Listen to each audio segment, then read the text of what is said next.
This is Lecture 5, Domestic Theories of Interstate War for Political Science 4327, Introduction to International Relations. War is exposed and efficient from the perspective of national welfare, but it can be efficient for leaders, especially those who had a small coalition government. Domestic politics can increase the credibility of threats, reduce the likelihood of threats, and alter the path of conflict escalation. Domestic politics alter the subject matter of war. Domestic accountability makes the pursuit of policy concessions and regime change central issues for democracy. Resource acquisition and territorial conquest instead are focal issues for autocracies. Democratic leaders are more selective about their preparedness to fight and try harder to win the wars they fight. Selection effects identified by examining domestic politics alter the trajectory of war from what we expect if we assume states are unitary actors. Weakness encourages otherwise peaceful actors to become more aggressive because they bring few bargaining chips to the negotiating table. The distinction between high politics, international affairs, and ordinary domestic politics is an artificial one. While people rally around the flag during crises, partisan politics does not stop at the water's edge. All politics is about leaders and their quest to stay in power. State-centric theories of international politics make the mistake of focusing on state survival rather than leader survival. The domestic political considerations of American and NATO leaders shaped the decision to conduct a bombing campaign against Serbia in 1999, when security concerns were not at stake. War can benefit political leaders even if it makes little sense for the country as a whole. For example, the 1982 Falkland Island War. In 1982, Argentina and the United Kingdom went to war over the Falkland or Malvinas Islands. These islands off the coast of Argentina, 8,000 miles from London, have been part of the British Empire since the 1830s. British Prime Minister Margaret Thatcher chose to fight rather than allowing Argentina to claim the islands. The war boosted Margaret Thatcher's popularity and allowed her to win re-election, even though her popularity was at 25% only a few months before the war. Democratic leaders are sensitive to war outcomes. Military success helps them retain power. Defeat makes their removal almost certain. Autocratic leaders are less sensitive to military defeat. Saddam Hussein stayed in power until 2003, despite the inconclusive Iran-Iraq War and despite losing the first Gulf War. Domestic political arrangements differentiate the calculations leaders make about when it makes sense to go to war. Audience costs. The 1961 Bay of Pigs fiasco had weakened President Kennedy's reputation as foreign policy leader. Believing that Kennedy was a weak leader, the Soviet leader Khrushchev ordered nuclear-armed missiles on Cuba in September 1962. The missiles did not alter the balance of power. Kennedy feared impeachment, and midterm elections were just a few weeks away. On October 22, 1962, President Kennedy gave a speech to the nation, declaring in strong terms that he would not tolerate offensive nuclear weapons in Cuba. Kennedy publicly staked his reputation on not allowing Soviet missiles on Cuba. President Kennedy's statements were an example of audience costs, as popularized by Fearon.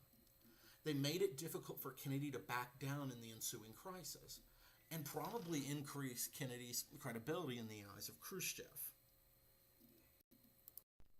Alright, as you can see in figure 6.1, this is an audience cost crisis escalation game. Okay? In your text, it gives the cost down there at the very bottom node, or the terminal node, as KA. I changed it to CA because those are going to be costs eventually. So, that's why you might see a little bit different. In this case, M equals a domestic dissatisfaction with the leader. X equals the value of the status quo to nation A. Psi, the Greek letter psi, audience imposed cost. P equals nation A's probability of winning. CA and CB represent nation A and B's expected cost from war. Assume first that M equals 0 and psi equals 0, which means that there are no audience costs at all, and solve through backward induction. Nation A attacks if the probability of success is higher than the cost. Okay?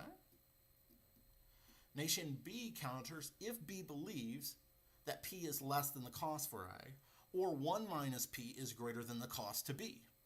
Nation A threatens if it believes that for Nation B, 1 minus P is less than the cost for Nation B, or that for Nation A, X plus the cost for Nation A is less than P. These are all fancy, but in sum, we're saying if P increases, A is more likely to threaten and fight. Okay? And kind of showing this, Kissinger had this line, in the final reckoning, weakness has invariably tempted aggression.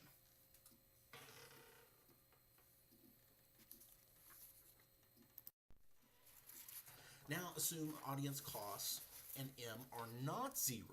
From backwards induction, Nation A attacks if P is greater than the ratio of the cost plus 1 minus M times psi over 1 plus psi. If B is expected to counter and A is not ready to fight, A will not threaten. The crisis is then off the equilibrium path. If B is expected to counter and A is willing to counter, A will challenge if the benefits are greater than 1 plus psi times the probability of winning plus psi times M minus 1.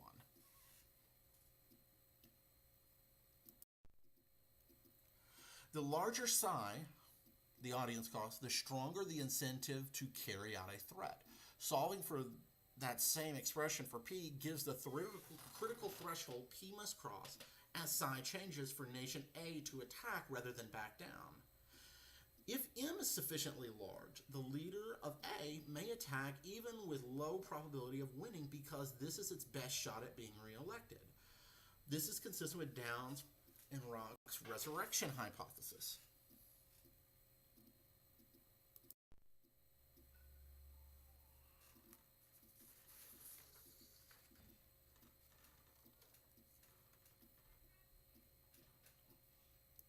With good prior performance, audience costs may be very large before an incumbent will gamble on the poor odds of military success.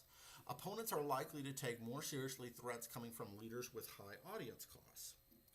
Democratic leaders have higher audience costs than autocratic leaders, and their threats carry more credibility, and rivals are more likely to back down. If an opponent is not expected to back down, Democratic leaders prefer negotiations.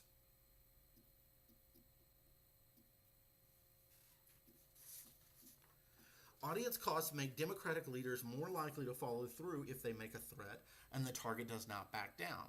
Because audience costs force Democratic leaders to follow through, they will not issue threats if the chances of victory are low.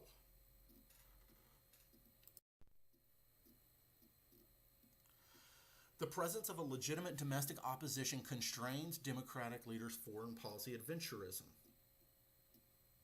The opposition party will not support foreign policies that are likely to fail, but will support policies that are likely to succeed. The opposition's support for the incumbent's foreign policy conveys high resolve to foreign opponents. Expected resistance from the opposition makes incumbents less likely to propose risky policies. This puts disputes that may require backing down off the equilibrium path for Democratic leaders. Diversionary war. It has been long suspected that leaders may use foreign adventures to divert attention from failed domestic problems. However, the empirical evidence is mixed. Early studies suggested a link between foreign adventures and rally around the flag effects. More recent studies suggest a link between war timing and democracies and their electoral cycles. Some studies found democratic governments concede more in international negotiations when they are facing economic stress. Others found that weak diversionary targets are more likely to cooperate when the targeting state is in economic distress. Contradictory evidence about diversion can be reconciled by considering that a conflict signals a leader's competence only if the opponent is sufficiently strong. Resurrection in the Pacific Dove hypothesis. Leaders facing defeat or anticipating being ousted have a strong incentive to fight in the hope that good fortune will turn events in their favor. This is consistent with previous arguments about audience costs.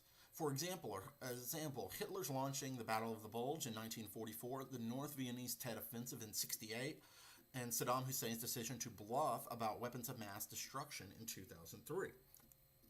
Under certain specific circumstances, Pacific doves, uncertain of their opponent's type, whether they're a dove or a hawk, Pacific or aggressor, can attack a stronger foe. Pacific doves prefer a negotiated compromise and also prefer capitulation to retaliation if attacked. They bring little power to the negotiating table and they lack leverage. Hawks, whether Pacific or aggressor, prefer to use force rather than negotiate. Knowing they bring little power to the negotiating table and fearing aggression by a hawk, Pacific doves may try to exploit a first strike advantage.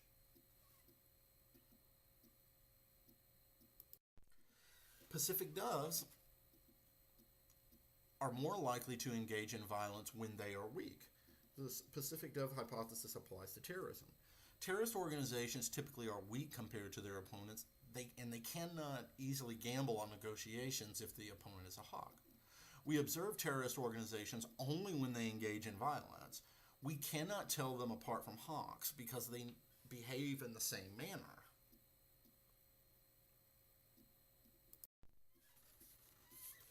Selectorate theory and the conduct of war. Considerations about what leaders must do to stay in power given the size of their winning coalition in the selectorate inform our understanding of war and peace decision-making. Democratic leaders survive in power by increasing the quality of public goods provided to their large coalition. Autocrats need money to reward cronies in their small winning coalition. Democrats tend to fight wars to obtain policy concessions or to change a regime and out in power someone who will grant such concessions. Autocratic leaders tend to fight wars about territory and resources they can relocate to their small winning coalitions. 82% of disputes initiated by democracies were over policy issues or regime changes. Autocracies sought territorial gains 40% of the time, compared with democracies 18%. And you see this in table 6.1. Democratic leaders are more selective about the wars that they fight. Looking at disputes in which initiators had low probability of winning, escalation to war becomes less frequent as the size of the winning coalition, as you can see in 6.2.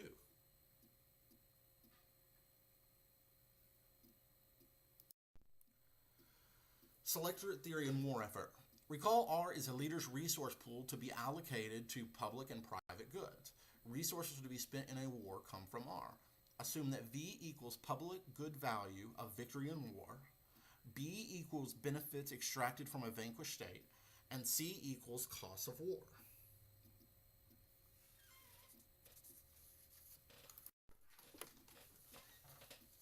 The value of a war in which all of R is spent is V plus B divided by W minus C. The value of a war in which none of R is spent, defeat is certain and V equals 0, is R over W minus C. Thus, in order to fight to victory, V plus B over W minus C is greater than or equal to R over W minus C. From this, we derive that V must be greater than or equal to the resource pool minus the benefits over W.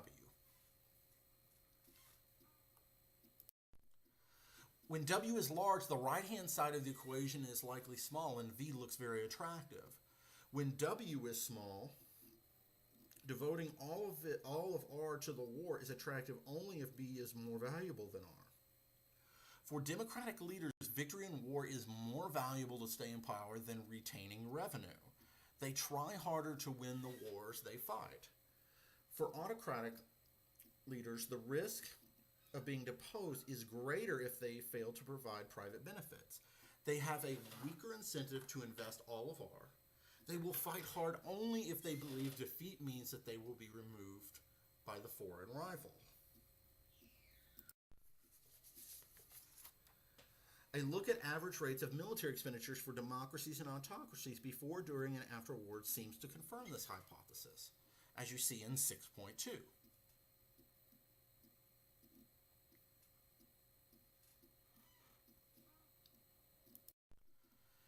Case studies of per capita military expenditures during World War I provide additional confirmation, as you see that in 6.2.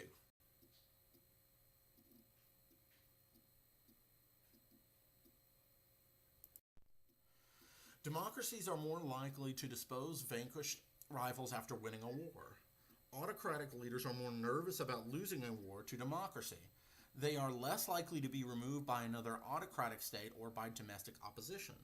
Democratic leaders are more likely to be replaced by domestic opposition if they lose a war. Selection effects leads democracies to choose easy wars and to try harder to win than autocrats.